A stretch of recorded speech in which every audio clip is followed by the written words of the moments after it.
I want to explore some concepts that I've been studying about and reading about and thinking about, uh, and this has to do with deflation, which is a trend that's gaining momentum around the world and here in the United States.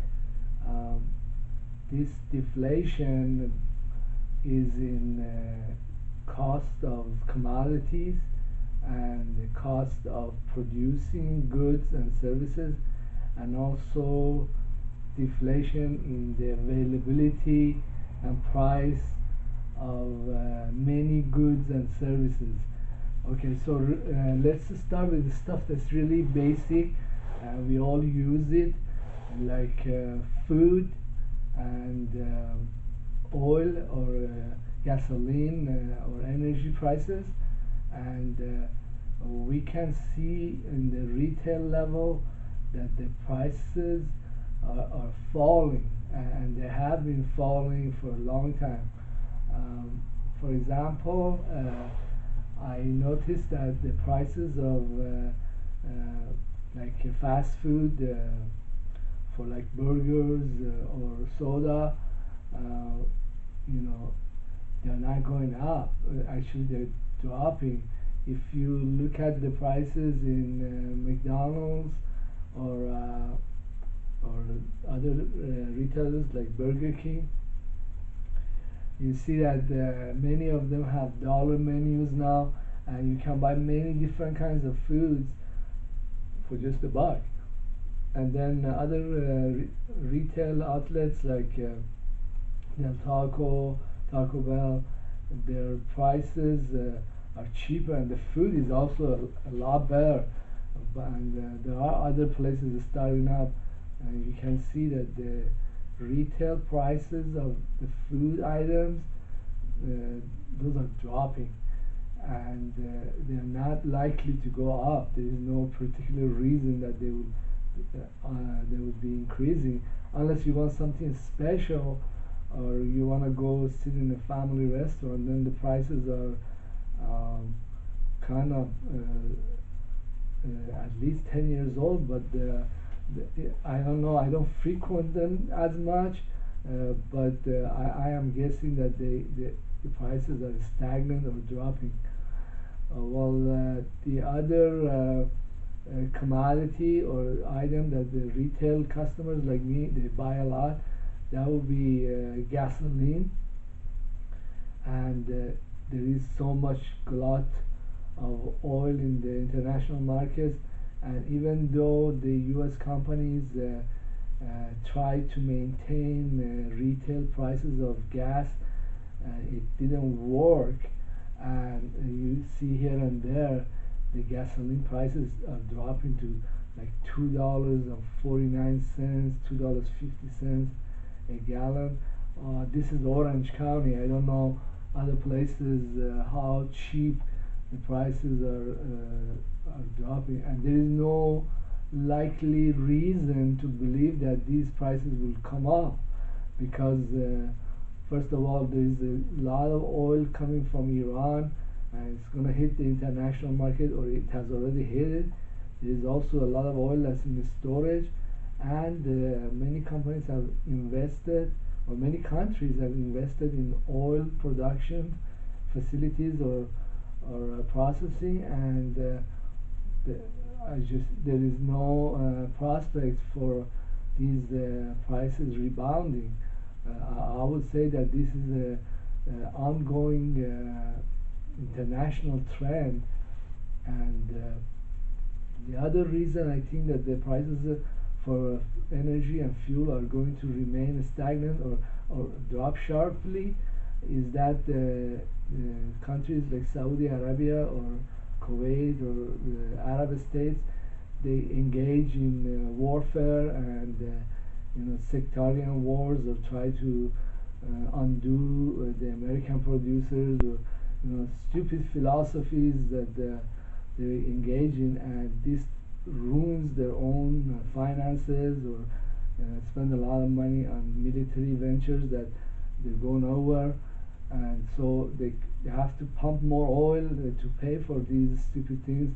So I don't see any prospects of oil prices rebounding for any reason for a long time. So this is pretty ongoing. Going back to the prices of food items, not only the prices of fast food is dropping and is likely to drop even more, is the price of the packaged food. Like you find a lot of the packaged items like TV dinners or basic commodities like beans or cans of uh, food or soda. They're dropping very much, and the the stores that are usually like deep discounters like 99 cents stores or dollar stores, they are expanding in large quantities. And if when you go into these stores, it's like the supermarket. They have almost everything, and not only that, the variety of foods, prepackaged items is increasing. I usually find the stuff that I could only get as a special item or something to entice the taste now over in this other department. So uh, my prediction for 2016 and beyond is that these any price that has to do with food or fuel is likely to drop even more, or it will be a limited expense, at least in the United States. Well, I don't know about other countries, but I believe that there is going to be more of a glut in food items. Uh, Also, there is other reasons to believe that the deflation is going to continue in food and fuel, is because many of these technologies that are necessary to produce food or farm or to dig out the oil, they are really old technologies. They're like belong to hundreds of years ago, or the machinery is not really something that's impossible to get. Is farm production equipment or fertilizer. These are very passe technologies, and many third world countries or South American countries, Canada, they are able to produce any type of produce like vegetables or stuff cheaper, and as the time goes on, even more cheaply. I was buying these blueberries in the dollar store, and I noticed from the tag on the blueberries that they had come from Canada. Like, this is far. You have to really ship it 1,000 miles or more. I mean, the fact that they can produce so much stuff and ship it over the continent, that's shows that this industry is very old.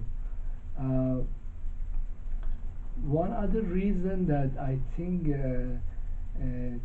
technologically induced deflation is going to continue unabated is that not only these machineries are really old and passe, uh, also the control systems and the software and the technology that goes to make them even smarter or more automated, like automated farm equipment or automated manufacturing. This technology is progressing rapidly, and many of these machines they have software that are even smarter and faster and less dependent on human being uh, for for their operation. Uh, my estimate is that this trend will continue with commodities that are not food and fuel too, uh, like copper, like zinc, many metals that you have to dig it out of the ground, and many many minerals that you just have to dig them out. Or besides technologically induced deflation, there is another factor that's a human induced, and that's the overpopulation in many countries that make or produce these commodities, like India or China or Southeast Asia. Um, uh, there is so much cheap labor in the international markets now, in many countries that you would not think that they have a lot of labor, but they actually do. For example, many Arab countries they are sparsely populated, like Saudi Arabia, but they are able and they to import like Indian or Pakistani or Asian labor, or they are also doing the same exact thing American companies did. And that's outsource their productions to foreigners like Indians, and um, so the deflation that has to do with the labor cost is a persistent trend, and it just takes a few contacts here with the PC to find a company in India or Vietnam to make anything, to make like clothes, make cans of food, whatever. And the other trend in deflationary desires or deflationary trends is the fact that the uh, selling on the retail level of these commodities or these items is become a lot easier. Like I myself I buy a lot of stuff from eBay, and these stuff is a lot of them are made in China and shipped straight from the producer. A lot of them are also like items that the just average Joe somewhere in Arkansas he sells and ships it right here. I mean, and the strange things about many of these internet outlets is that the prices for these goods across a wide spectrum, okay, is like a third of what you pay in Walmart. And Walmart used to be the cheapest price, but they can beat Walmart because there is no expense associated with the distribution and retailing. It's just a guy or a company with a warehouse and shipping department. Bingo. You give them a few dollars. That's it. And so I think our future in the economic level is what one economist he called it zero marginal cost society, which is like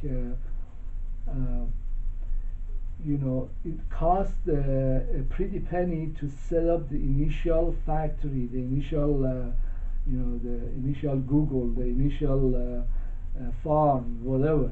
It costs. You have to invest with the machinery and all that. But once you do that, the cost of producing many of these things are going to be minimal. They're almost nothing. Going back to the cost of energy, another factor that I think is going to influence the price of energy is the fact that the many solar panels are becoming extremely cheap. And if you look at the solar panel, it's nothing but electronics, and if you do and the the only trend with electronics has been that they're getting cheaper and better. And one other area that I think deflation is going to hit is that a lot of electric cars are coming into the market. So once the economy gets hooked on the solar or wind energy, this energy can migrate into cars or into anything, and that will continue.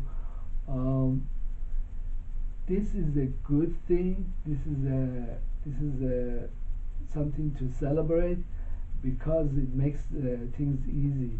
You know, just or whatever kind of income that you may or you may not have, that income attains a certain value that it never had before, because you can just walk into a store and with a few dollars, take care of a lot of necessities.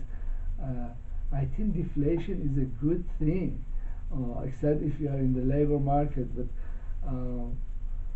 the only way that people who work can stop deflation from hitting their wages is through political means, because the machinery, the software, the economic forces, and they are extremely powerful now, and it will not. There is no barrier to everything becoming cheaper and cheaper. There is no barrier from companies, going into Southeast Asia or India and making or doing anything. Technologically, from the shipping standpoint, from communication with these other players, is nothing. The only thing citizens or a private party can do is to institute like minimum wage laws that are extremely punitive if a companies try to bypass them. Whatever labor is there, they must pay their fair share, and also fair taxes, because as the technological advancement progresses, it becomes easier and easier to collect a larger cut of the profits for the corporations and bourgeoisie, whoever is in charge of setting up the initial investments. The this the deflationary trends will continue with even items and things that you would never think that such an item would be a commodity that could get cheaper, and some of these are like silver and even gold. Okay, silver is a precious metal, but it's also an industrial metal, and because it's an industrial metal and it's available in amounts that are greater, more abundant than gold in the Earth's crust, is easier to mine and easier to produce for any reason, for making into coins or for like industrial projects, and it can become a commodity. Even though it's a precious metal, it is a commodity too, and the mining operations that have to do with silver, they can be automated, like automated digging, automated extraction, and automated processing. So it's gonna fall into the same trends that has to do with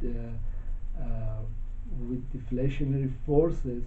And in fact, it has been easy for scrupulous governments or banks to manipulate the price of silver and keep it very cheap. well, if there is an abundant amount of silver is being mined and produced and hits the market, then their job will become easier and the price of silver will remain relatively cheap. But even though I don't see a great future for price appreciation, the banks or the governments, they could do a lot of stupid things, and then there is a period that the price appreciates and it becomes an investment too. But there are silver mines that are not being mined, and you know, it hasn't been a very difficult metal to get. Uh, but you know, human folly is endless. We could do some things like print a lot of money and then collapse in currency prices or currencies, and then silver will become very valuable for a given period of time. You know, because technological advancements, they can reverse financial folly. Because if a company or a government figures out a way to produce a lot of silver, which this is not very hard to do, then they can reverse the prices. What I was thinking of doing myself, and it would be to extract silver and make bullions and make like a bullion bank. But this is a big project, kind of needs like help with the institutions. Another idea I had is for like counties like Orange County or different counties that have problems, fiscal problems or financial problems, is to use existing infrastructures like existing sheriff buildings, existing vaults, okay, to acquire the bullions or even acquire the ores and process it with prison labor or cheap labor, and store the bullions in these existing infrastructure, and then use these bullions as like collateral to issue their own paper, like their own money or their own bonds, and it would be very cheap, and it won't require additional huge investments. But these are something to think about. And one last item that the deflationary forces might hit it is other precious metals like gold and platinum. There is a certain abundance, but also it's very costly to produce these other precious metals, and their future is more unpredictable than other cheaper items like copper or silver. But I think what we will see is that there will be a financial crisis, and for a period of time there will be a very large appreciation in the price of gold and platinum or silver too, but then that will reach a plateau, and then it will drop off, because then the miners will begin to start making a lot of these, or mine a lot of them, and then we will go again back to another era. But certainly there is a possibility that this is going to happen, and right now I don't see a lot of other areas where deflation is going to hit. Well, let me not forget about cloth or clothing industries. They are very sad case where the race to the bottom has really been a race to the bottom, and forget about clothes. There'll never be appreciation in prices of clothes, or except if you are Versace and you're making something that's just artistic and selling it at the huge prices, or you're even women clothes are hitting new lows. I see stores just selling them almost for nothing. What else? The There is deflationary forces at work with software, the price of information, whatever that information may be, has collapsed, and this will continue into the future. There is nothing to stop it. Whatever that can be made into a file and put on the internet, that's a free file, isn't it? Because there is no way to stop this trend. The machinery or the software is just so widely available and so prevalent, and there is nothing to do about it. The reverse trend is going to be more valuable now. For example, trying to encrypt data, encrypt money, encrypt contracts, so that it will become impossible for anybody else that's not allowed or not in charge of it to acquire it. This is the trend now, is the anti-deflationary force, especially the trend to encrypt money like Bitcoin, or encrypt contracts like Ethereum, to prevent multiple actors to abuse it, like governments, or even encrypt the share prices or shares of companies to disintermediate bankers or Wall Street. This is also a trend, and once these technologies mature, which is almost impossible to stop because there are so many players out there, the prices will be the true price, and they will reflect what the companies are really worth, and it will be very relevant to PE ratios. It will not be inflated, because it will make make it impossible for governments or central banks to influence these prices, because the players will all have access to these shares, but you cannot manipulate it. Well, some banks, they could buy disordinate amounts of prices. I don't know how to stop that, but the act of encrypting contracts will be like a huge step. What else? The deflation is going to hit is what it will impact is that the prices of anything will reflect the actual cost, the actual effort it took to